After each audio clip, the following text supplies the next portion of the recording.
The lessons begin. Mike and I met with his dad that morning at 8 o'clock. He was already busy, having been at work for more than an hour.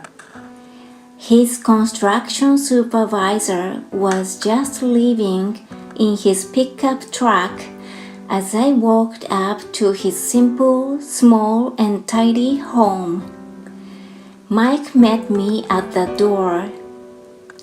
Dad on the phone, and he said to wait on the back porch, Mike said as he opened the door.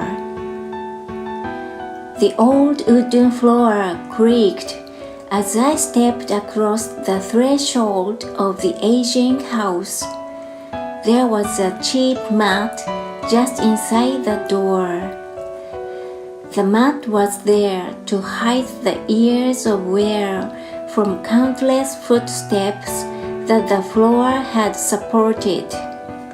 Although clean, it needed to be replaced. I felt claustrophobic as I entered the narrow living room that was filled with old, musty, overstuffed furniture that today would be collections items. Sitting on the couch were two women, both a little older than my mom. Across from the woman sat a man in workman's clothes. He wore khaki slacks and a khaki shirt, neatly pressed but without starch, and polished work boots. He was about 10 years older than my dad. They smiled as Mike and I walked past them toward the back porch. I smiled back shyly. Who are those people? I asked. Oh, they work for my dad.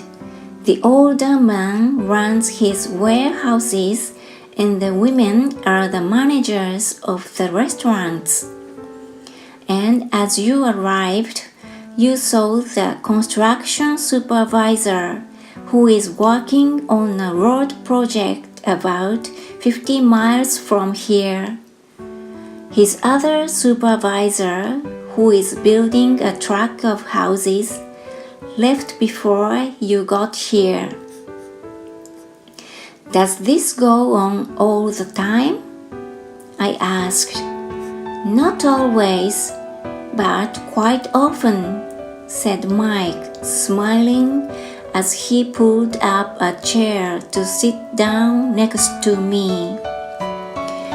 I asked my dad if he would teach us to make money. Mike said. Oh, and what did he say to that? I asked with cautious curiosity. Well, he had a funny look on his face at first, and then he said he would make us an offer. Oh, I said, rocking my chair back against the wall. I sat there, perched on two near legs of the chair. Mike did the same thing.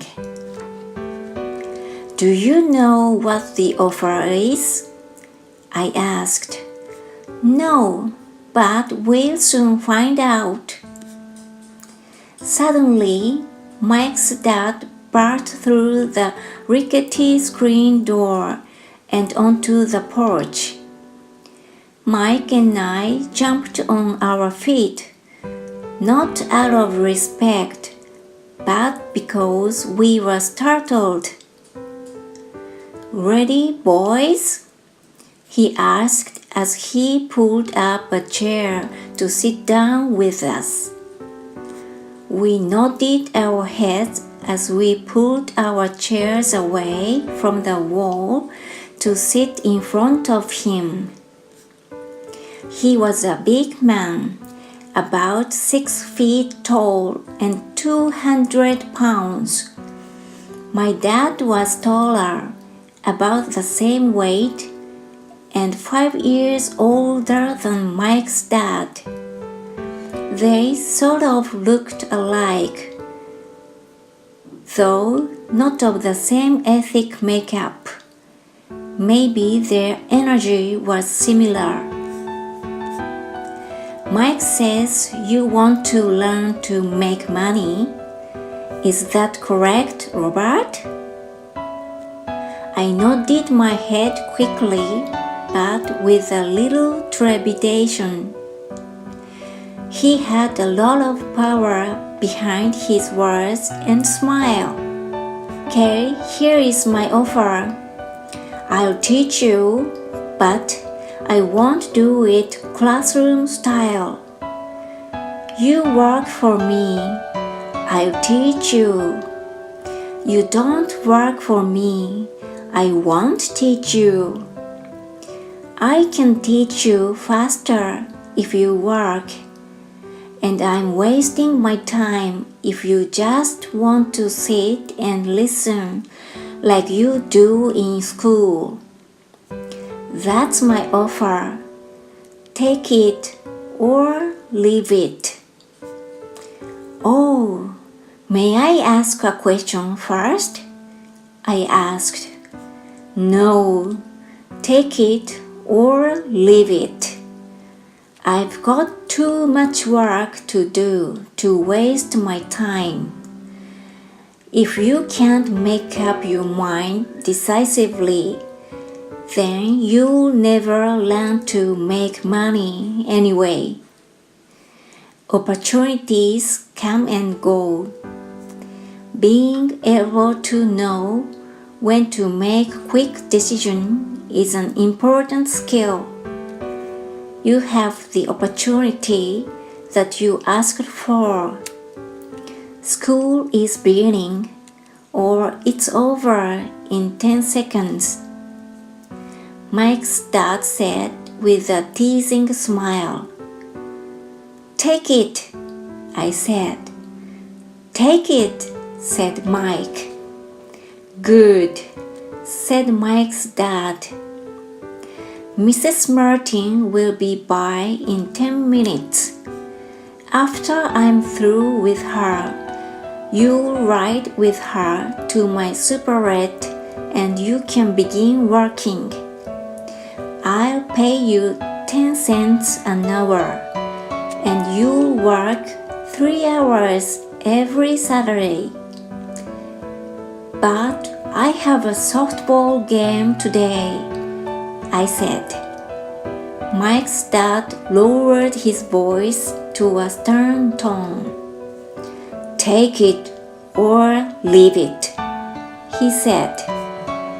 I'll take it, I replied, choosing to work and learn instead of playing. 30 cents later. By 9 a.m. that day, Mike and I were working for Mrs. Martin. She was a kind and patient woman. She always said that Mike and I reminded her of her 2 grown sons. Although kind, she believed in hard work and kept us moving. We spent 3 hours taking canned goods off the shelves, brushing each can with a feather duster to get the dust off, and then restacking them neatly.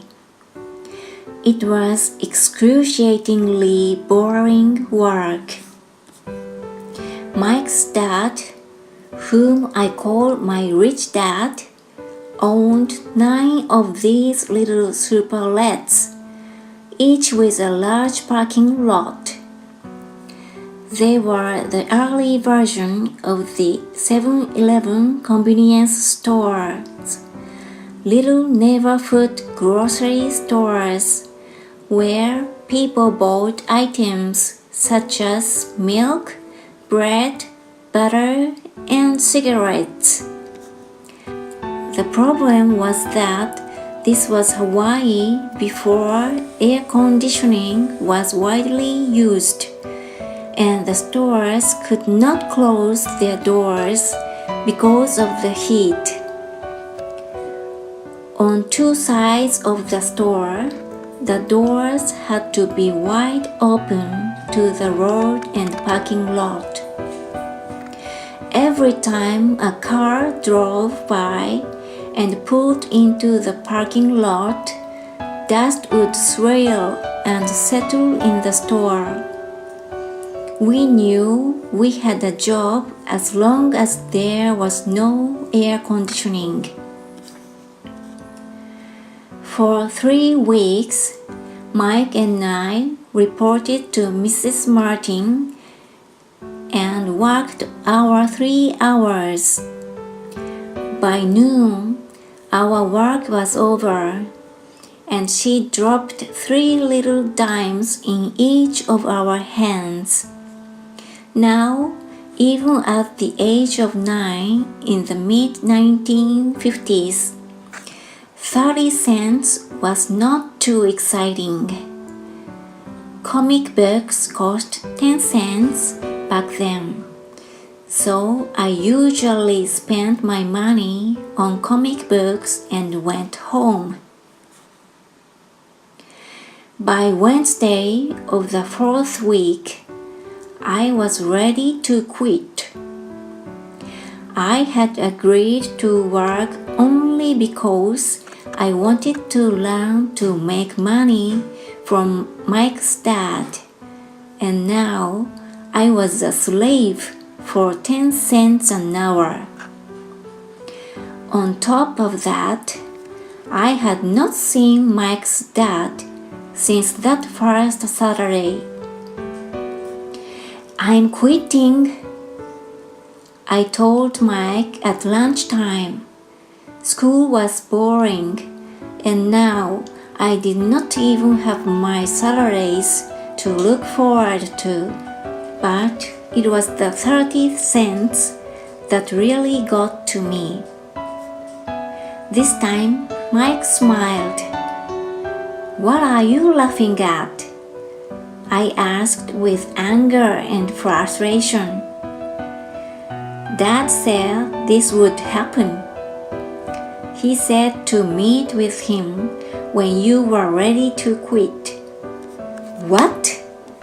I said indignantly. "He's been waiting for me to get fed up?" "Sort of," Mike said. "That's kind of different. He doesn't teach like your dad. Your mom and dad lecture a lot. My dad is quiet and a man of few words. You just wait till this Saturday. I'll tell him you are ready." "You mean I've been set up?" "No, not really. But maybe. Dad will explain on Saturday." If you like this video, give me a thumbs up and subscribe. Thank you!